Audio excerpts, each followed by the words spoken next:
Okay, dito na naman tayo. At pag-uusapan natin ngayon is yung attention or yung focus natin sa mga bagay-bagay. Nabanggit ko kanina sa mga anak ko na yung focus namin, tayo, mga nanonood na batang 90s, ay solid. Yung focus natin nung bata tayo, wala tayong choice kundi mag-focus sa mga pinapanood natin, sa mga bagay-bagay. Like pag nag-aaral tayo, mag-aaral talaga tayo. Pag nanonood tayo, pinapanood talaga natin, pati nga commercial, na may memorize natin yung mga kanta-kanta, yung mga jingle-jingle, na may memorize natin yan eh. While ngayon, wala na eh, dahil sa dahil sa mga mobile phones at mga mga laro, lahat mobile phones actually yung yung sumira nung ating mga focus. Tansya ko lang na kapag tayong mga batang 90s nagkaroon ng cellphone that time, palagay ko mas malala tayo eh. Mas malala tayo nun. Kasi nga matindi yung focus natin that time. So yung focus natin ay i-focus natin sa mga cellphone. Mas malala tayo kung iisipin. At yun. So kaya ganyan yung mga kabataan ngayon is natsyempo sila sa ganitong klaseng era, ganitong klaseng technology, pagkakataon. Tama rin naman eh, kung tayo yung nagkaroon ng ganon that time, palagay ko malala talaga. Kasi ako lang nung Game Boy, nagkaroon ako ng Game Boy eh. Kung easy access lang yung mga batteries noon at hindi ganoon kagastos, ay sigurado sobrang addiction ako. May time na nagkaroon ako ng nakahiram ako ng battery na na rechargeable. Tapos halos nakakulong ako sa doon sa maliit na underground na yung bahay namin. Hindi naman yung pang malupitan na underground siya, pero underground na pang mahirap. Halos all day nandun ako, nakakulong lang. Lalabas lang ako pagkakakain. May may battery ako na pwedeng i-charge eh. 4 yun.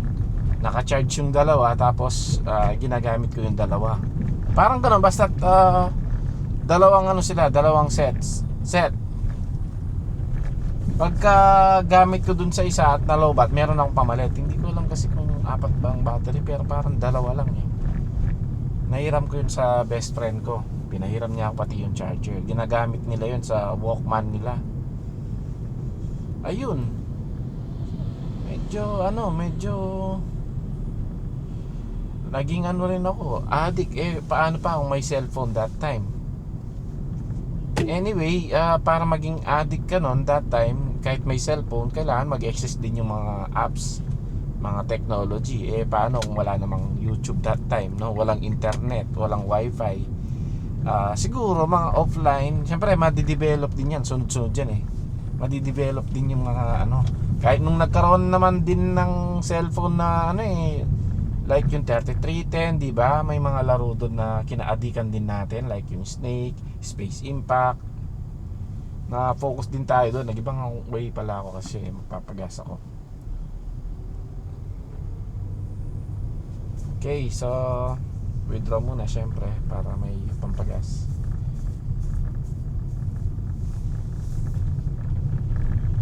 Okay, pause ko muna. Ayun, nakapag-gas na ako at buti na lang meron na silang available na yung debit card. Ayaw ko kasing mag-withdraw pa eh, wala akong dalang cash, 200 lang yung cash ko. So back to the topic tayo. Yun na yung focus natin, mas mas Parang sniper focus, di ba? Pagka nag-aral ka lang talaga. Naalala ko, that time is hindi ako pumapasok sa trigonometry. And then bukas test na, no? Prelim na namin nun eh. Alam niyo ba ang ginawa ko? Umiram ako ng libro, tapos inaral ko at pumasa ako. Nagtaka yung prof namin, bakit ako pumasa? Lagi naman daw akong di nakikinig, di ano, kasi may kami ng prof eh. May something di pagkakasundo. Kaya ayun, nagtataka siya. Nag-focus ako, nag-aral ako isang gabi. Inaaral ko talaga. So pumasa ako. Ganun naman ako ngayon eh. Focus din, kahit may technology, focus din sa pag-aaral. Napansin ko nga yung sa cellphone, yung ginagawa niya sa atin. Nawawalan tayo ng focus sa kung anong bagay. Focus pa rin tayo sa cellphone lagi. Isipin mo ngayon na without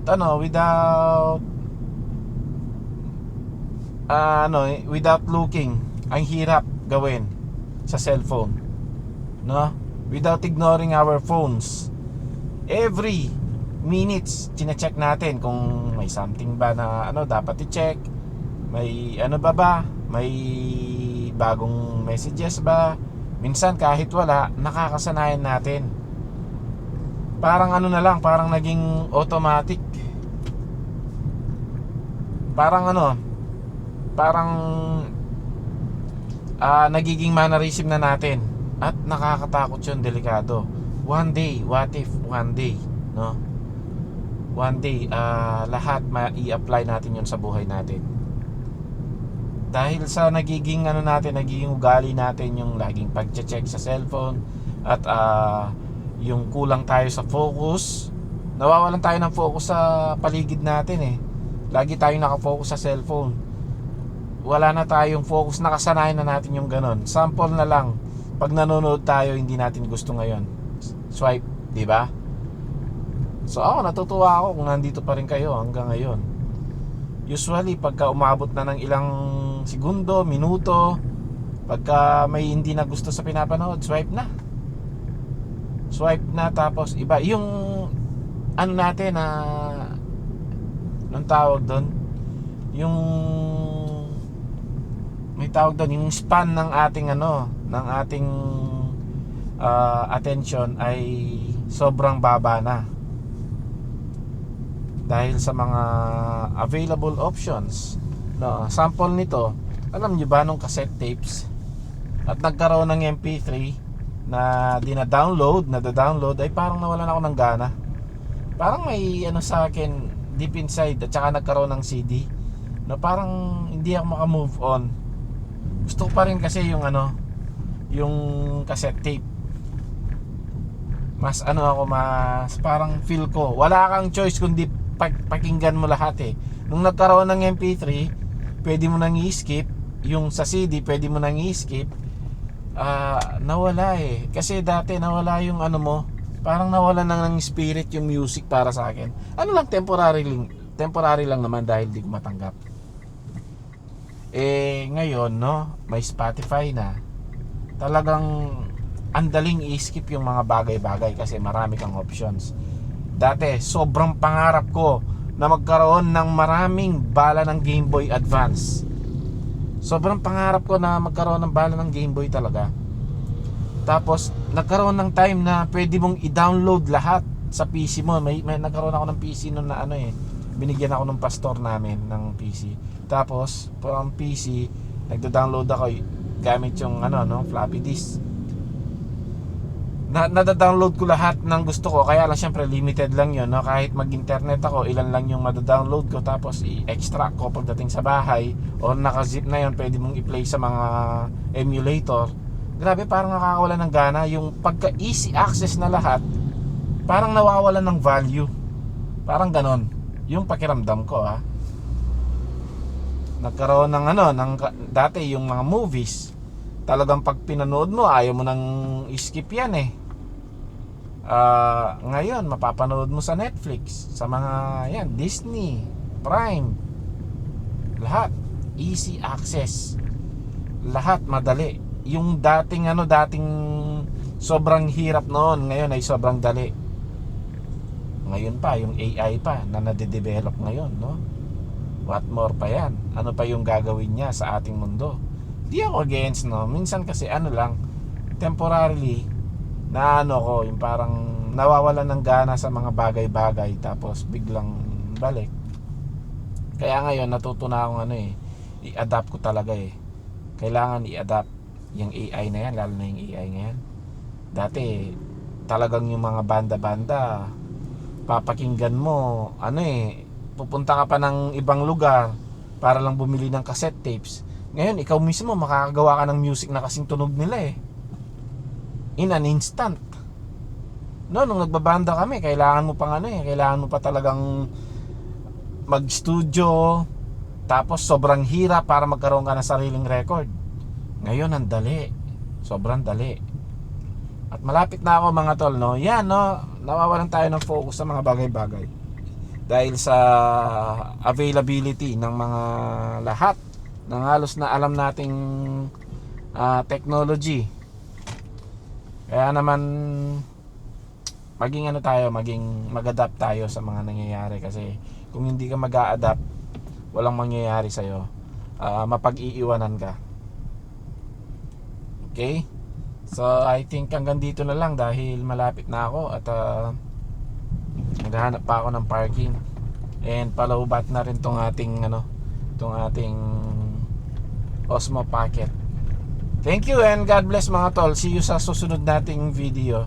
Like I said, tuloy-tuloy lang tayo, random na usapan. Salita lang tayo ng salita dito. Magkaibigan tayo. Mag-comment kayo pagka dumami na tayo dito. Mag-usap tayo sa comment section. Thank you and God bless.